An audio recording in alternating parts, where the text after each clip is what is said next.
কোনো লোক দেখা যাচ্ছে হট করে কোনো নিমন্ত্রণ বাড়ি খেয়ে পেট ফেপে গেছে, রাত্রিবেলায় পেট ফেপে উঠেছে, জয় ঢাকের মতো পেট হয়ে গেছে, হেউ করে ঢেকুর উঠছে, গলাবুক জ্বালা করছে, টক ঢেকুর হচ্ছে, অম্বল অজীর্ণ ভাব হচ্ছে, হজম হয়নি, কি করা তখন?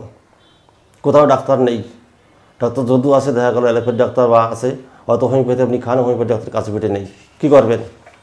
কোনো কিছুর দরকার নেই, কার্বোভেজ 30 পাওয়ার দুপুরা করে 3 বার খাবেন, সঙ্গে আমলকি মাদার, দেখবেন একদিনের ভিতর তার পেট পুরোপুরি ক্লিয়ার হয়ে গেছে। কার্বোভেজ 30 পাওয়ার দুপুরটা করে 2 ঘন্টা অন্তর দিতে পারেন প্রথম দিন, পরে যখনই কমিয়ে যাবে তখন দিনে 3 বার দেবেন। 30 পাওয়ার 2 ঘন্টা অন্তর দেখবেন একদিনের ভিতর তার পেট ঠিক হয়ে গেছে। আর আমলকি মাদার 10 ফোঁটা করে 3 বার খাবে, বাচ্চা হলে একটু কম করে দেবেন 5 ফোঁটা, বয়স্ক হলে 10 ফোঁটা করে 3 বার খাবে, কোনো রকম কোনো সমস্যা নেই। যদি দেখা যাচ্ছে অজীর্ণ ঢেকুর হচ্ছে কিন্তু পায়খানা হচ্ছে না, অত্যাধিক পরিমাণ মাংস খেয়েছে, বিয়ে বাড়িতে গিয়ে হোক আর নিমন্ত্রণ বাড়ি গিয়ে অত্যাধিক পরিমাণ মাংস খাইছে কিন্তু হজম তো হচ্ছেই না, প্লাস পায়খানা হচ্ছে না, তখন কী করবেন?